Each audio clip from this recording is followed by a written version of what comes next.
नमस्कार बच्चों, आज हम पढ़ेंगे +1 की हिंदी की पाठ्य पुस्तक आरोह।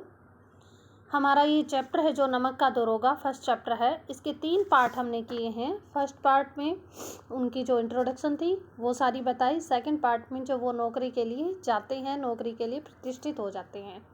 तीसरे पार्ट में क्या होता है कि जब वो नौकरी में प्रतिष्ठित होने के बाद अच्छी जब सेवाएं दे रहे हैं, अफसरों को खुश कर रहे हैं, तो लेकिन इन्होंने क्या किया कि जो भ्रष्ट व्यक्ति हैं पंडित आलोपीदीन, उनके ऊपर मुकदमा चलवाने की सोच लेते हैं, उनको अरेस्ट करने की कर लेते हैं। इसी पर आगे फिर चर्चा होती है। जब पंडित आलोपीदीन कोर्ट से फ्री होके आ जाते हैं, मतलब उनके ऊपर कोई भी भ्रष्टाचार का आरोप नहीं लगता, तो एक दिन वो मुंशी जी के घर आते हैं। मुंशी जी के पिताजी जब उनको देखते हैं, पंडित आलोपीदीन को रथ पे सवार होते हुए को, तो वो कहते हैं कि हमारा तो भाग्य ही जाग पड़ा। पेज नंबर 14 से स्टार्ट हो रहा है ये। कहते कि लल्लो चंपो की बातें करने लगे, पंडित आलोपीदीन की आवभगत करने लगे। बोले हमारा तो भाग्य ही उदय हो गया, हमारा तो भाग्य ही जाग गया जो आपके चरण हमारे द्वार पर आ गए। लेके के पिताजी कहते हैं कि हम आपको किस मुंह से अपना मुंह दिखाएं, हमारे मुंह पे तो कालिख लगी हुई है, किंतु क्या करें, लड़का अभागा है। वो ये नहीं जानता कि भाई क्या करना चाहिए और किस व्यक्ति के ऊपर हाथ डालना चाहिए और किस व्यक्ति के ऊपर नहीं। ईश्वर ही संतान चाहे रखे पर ऐसी संतान न दे। कहते हैं कि उनके जो राइटर के पिताजी हैं वो बोलने लगे पंडित आलोपीदीन को, कहते ईश्वर संतान तो दे लेकिन ऐसी संतान ना दे, या फिर बिना ही संतान रख दे। आलोपीदीन ने कहा नहीं भाई साहब, ऐसा न कहिए। मुंशी जी ने चकित होकर कहा ऐसी संतान को और क्या कहूँ। कहते हैं कि और क्या कहूँ उसके बारे में। आलोपीदीन ने वात्सल्यपूर्ण स्वर में कहा, बड़े प्यार से, कुल तिलक और पुरुषों की कीर्ति उज्जवल करने वाले संसार में ऐसे कितने धर्मपरायण मनुष्य है जो धर्म पर अपना सब कुछ अर्पण कर सके। कहते कि इस संसार में बहुत थोड़े व्यक्ति ऐसे हैं जो अपने नियम उसूलों पर चलने वाले, अपने धर्म पर चलने वाले हैं, वो अपने धर्म के लिए सब कुछ अर्पण कर सकते हैं। पंडित आलोपीदीन ने वंशीधर से कहा, दरोगा जी इसे खुशामद न समझिए, खुशामद करने के लिए मुझे इतना कष्ट उठाने की जरूरत न थी। उस रात को आपने अपने अधिकार बल से मुझे अपनी हिरासत में लिया था, किंतु आज मैं स्वेच्छा से आपकी हिरासत में हूँ। मैंने हजारों रईस और अमीर देखे हैं, हजारों उच्च पदाधिकारियों से भी काम पड़ा, किंतु मुझे परास्त किया तो आपने। कहते कि मेरी जिंदगी के अंदर मैंने बहुत से ऐसे अमीर आदमी देखे हैं, ऐसे रईस आदमी देखे हैं, ऐसे बड़े बड़े अधिकारी भी देखे हैं जिन्होंने मुझे आज तक कुछ भी नहीं कहा। यानी मेरे को तो परास्त का मतलब होता है हारना, मुझे तो हराया है तो सिर्फ आपने हराया है। मैंने सबको अपने धन का गुलाम बनाकर छोड़ दिया है। कहते जो भी मेरे अट्रैक्शन में आया, जो भी मेरे वश में आया, उनको मैंने धन का ही गुलाम बना दिया। जो मेरे पे कुछ बुरी नज़रें देखने लगा, मैं उनके ऊपर पैसा डालता गया। मुझे आज्ञा दीजिए कि आपसे कुछ विनय करूं। वंशीधर ने आलोपीदीन को आते देखकर उठाकर सत्कार किया, किंतु स्वाभिमान सहित समझ गए यह महाशय मुझे लज्जित करने और जलाने आए हैं।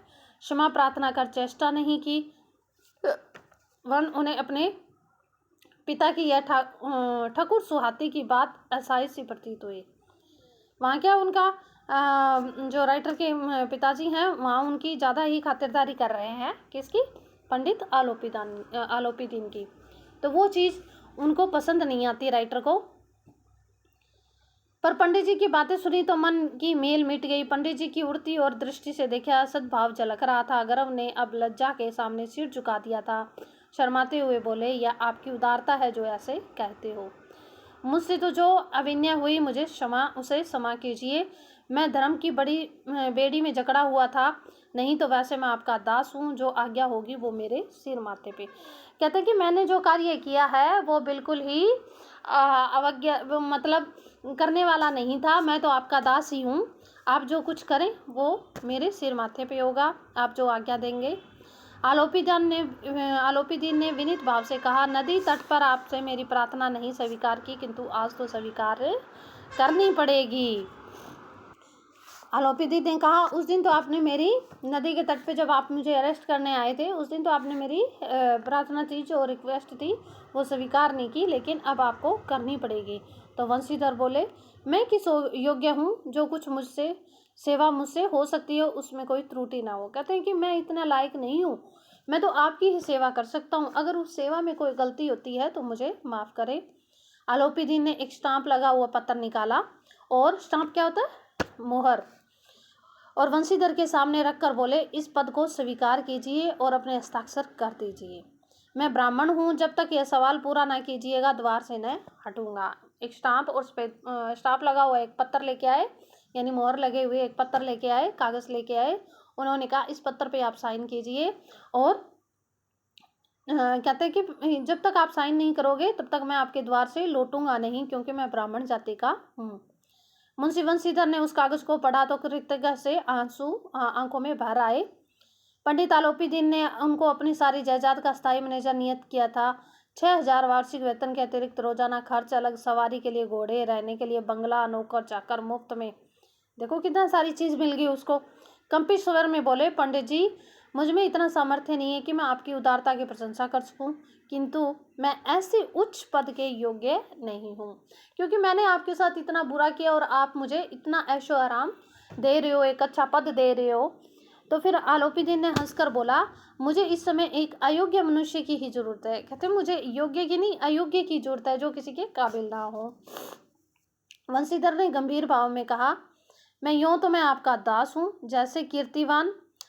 आप जैसे कीर्तिवान सज्जन पुरुष की सेवा करना मेरे सौभाग्य की बात होगी, किंतु मुझ में न विद्या है, न बुद्धि है, न स्वभाव है जो इन त्रुटियों की पूर्ति कर देता है। कहते हैं कि वंशीधर बोली, मेरे पास इतना कुछ नहीं है, ना मेरे पास विद्या है, ना मेरे पास बुद्धि है, और ना ही मेरे पास ऐसा स्वभाव है कि मैं जो गलतियां हो गई उन सबको पूरा कर सकूं, सही कर सकूं।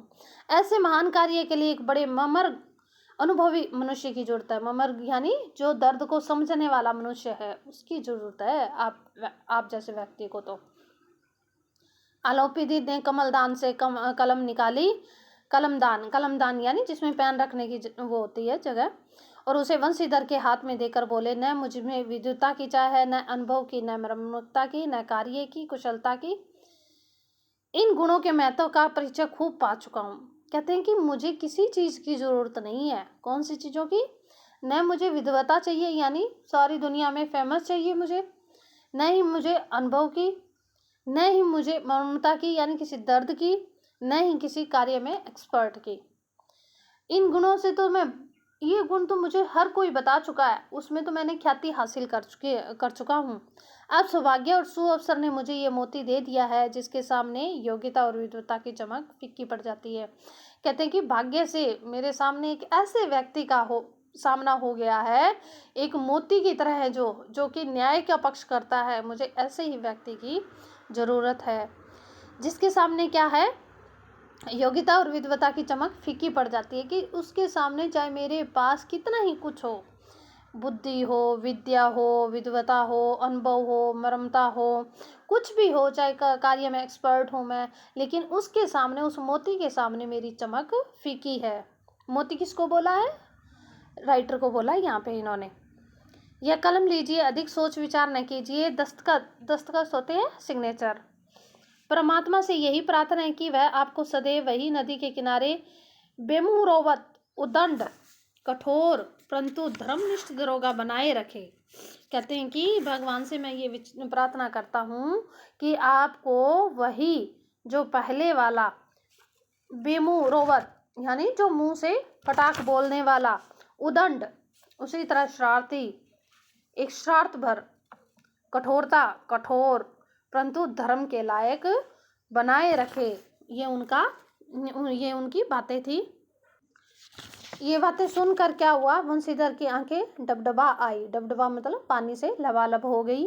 हृदय के संकुचित पात्र में इतना एहसान न समा सका, कि हृदय के अंदर इतना एहसान नहीं समा सका। समाना यानी पूरा आ जाना, स्वीकार कर लेना, कि बहुत ज़्यादा एहसान हो गया था। किसका? पंडित आलोपी का। किस पे? वंशीधर पर।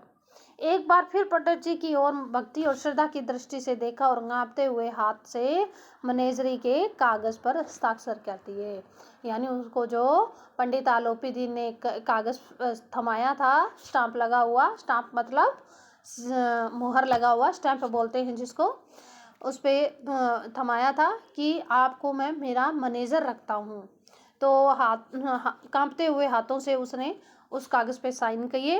पंडित आलोपी दीन ने प्रफुल्लित होकर उन्हें गले लगा लिया। कहते हैं कि भेदभाव दोनों का जो था वो समाप्त हो गया और उनको एक अच्छी सी नौकरी के लिए अपने योग्य समझा।